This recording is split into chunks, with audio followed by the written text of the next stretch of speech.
morning everyone. I welcome you all to our online classes. Today we will continue chapter number 3. आज हम chapter number 3 को continue रख रहे हैं. देखो बेटा, शब्द विचार मैंने आपको इसके बारे में पढ़ाया है. थोड़ा बहुत तो आपको समझ में आया भी होगा. देखो शब्द क्या होते हैं, किससे बनते हैं शब्द. तो शब्द जैसे मान लो मैं, ये क्या है, कवर्ण, मवर्ण और लवर्ण. ठीक है, इन सभी वर्णों को मिला के मैंने क्या बना दिया, एक शब्द बना दिया. ठीक है, तो क्या क्या समझे आप इससे. इससे समझना चाहिए कि वर्णों से मिला के शब्द बनते हैं. ठीक है, तो वर्णों का सार्थक मेल शब्द कहलाता है. यहाँ तक कंप्लीट. देखो अब शब्द के भेद, वर्णों का सार्थक मेल, ऐसा मेल जिसका कोई अर्थ हो, उसी को हम क्या कहते हैं, शब्द. अब देखो शब्द के भेद, शब्द के भेद, शब्द को कितने भागों में बांटा गया है देखना आप. सबसे पहले शब्द को बांटा गया है अर्थ के आधार पे, है ना. अर्थ के आधार पर, अर्थ के आधार पे शब्द के कितने भेद होते हैं. तो आप सभी को पता है कितने भेद होते हैं बेटा. दो भेद होते हैं. एक होता है सार्थक, दूसरा होता है निरर्थक. ठीक है, उत्पत्ति के आधार पे शब्द दो प्रकार के होते हैं, सार्थक शब्द और निरर्थक शब्द. अब देखो बेटा, सार्थक शब्द जैसे मैं एक एग्जांपल देती हूँ. यही शब्द उठा लिया है ना, कमल. निरर्थक शब्द में लमक ले लेते हैं, है ना. तो क्या समझ में आया आपको. तो देखो बेटा, क्लियरली समझ में आ रहा है कि जिन शब्दों का अर्थ होता है वो होते हैं सार्थक शब्द, और जिन शब्दों का अर्थ नहीं होता वो होते हैं निरर्थक शब्द, है ना. अब देखो अर्थ के आधार पर के बाद उत्पत्ति के आधार पर शब्दों को बांटा गया. उत्पत्ति के आधार पर, उत्पत्ति के आधार पर शब्दों को चार भागों में बांटा गया, है ना. तत्सम, तद्भव, देशज और विदेशी शब्द.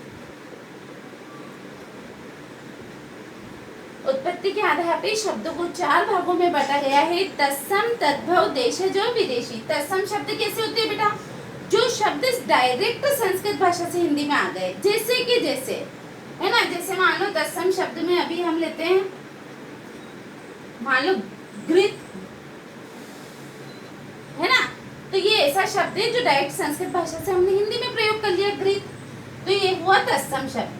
अब देखो तद्भव शब्द, ऐसे शब्द जो आए तो संस्कृत से हैं हिंदी में, है ना, परंतु कुछ बदलाव के साथ उनमें हिंदी में आते आते कुछ बदलाव हो गया, तो वो होते हैं तद्भव शब्द. जैसे देखो घृत को हिंदी में आते आते क्या बोलने लगे हम, घी, है ना. ऐसे देखिए देशज शब्द, ऐसे शब्द जिनका निर्माण हमारे देश की बोलियों से हुआ है, बोलते बोलते प्रचलित हो गए वो, है ना. जैसे मान लो, जैसे देखो आप, गड़बड़, हाँ, ये न तो हिंदी, न तो तत्समय न तद्भव है, देशज शब्द है. जिसे लोग भाग बातें करते रहे, गड़बड़ शब्द ऐसा फेमस हो गया कि हमारी भाषा में उसने स्थान बना लिया, है ना. तो देशज शब्द, ऐसे शब्द जिनका निर्माण हमारे देश की बोलियों से हुआ है, वो होते हैं देशज शब्द.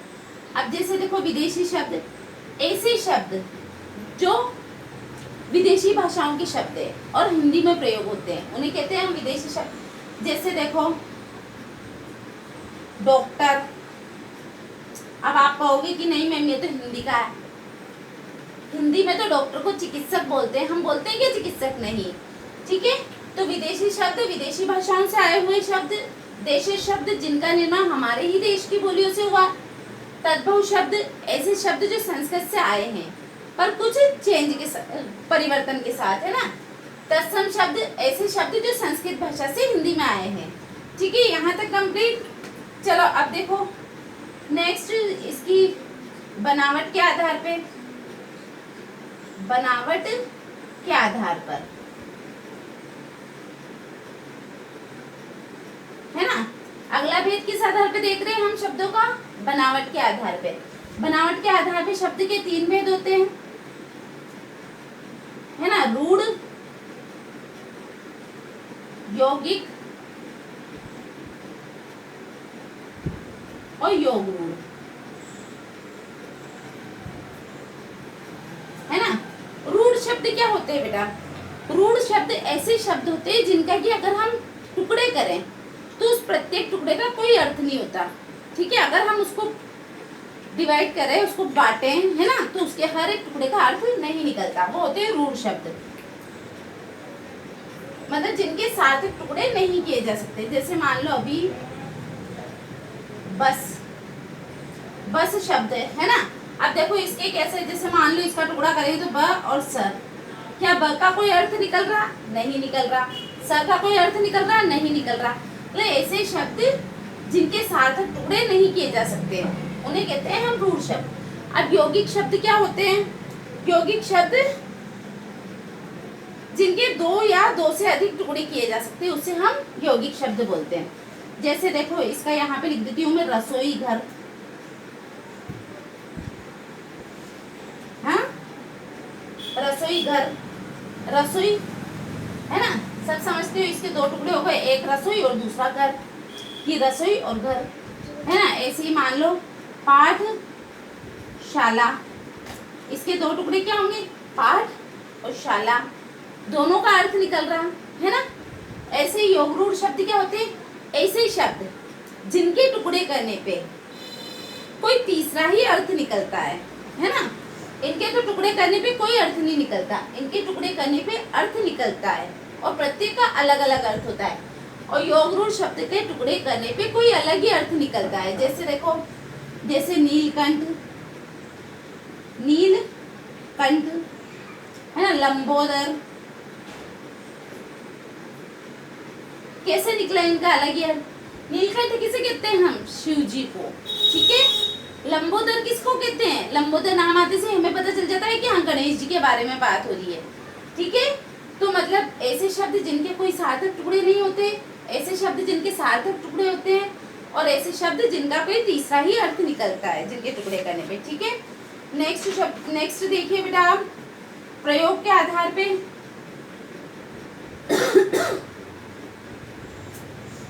प्रयोग के आधार पर शब्द के भेद, है ना? प्रयोग के आधार पर 2 भेद होते हैं, एक विकारी शब्द और एक अविकारी शब्द।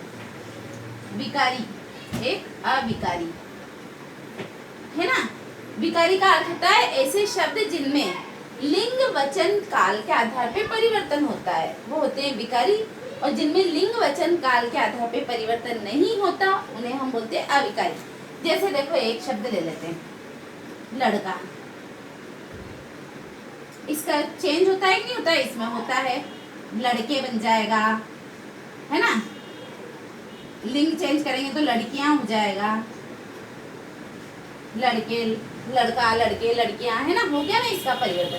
अब जैसे मान लो तेज, अविकारी शब्द में मैंने ले लिया तेज, है ना? तो तेज को बदलो आप, कैसे बदलोगे? लड़का तेज दौड़ता है, लड़की तेज दौड़ती है, लड़के तेज दौड़ते हैं, लड़कियां तेज दौड़ती है। तेज शब्द तो वैसा वैसे ही रहा ना? मतलब ऐसे शब्द जिनका लिंग वचन काल के आधार पर परिवर्तन हो जाता है उन्हें विकारी शब्द कहते हैं, और ऐसे शब्द जिनका लिंग वचन काल या कारक के आधार पर परिवर्तन नहीं होता उन्हें अविकारी शब्द कहते हैं।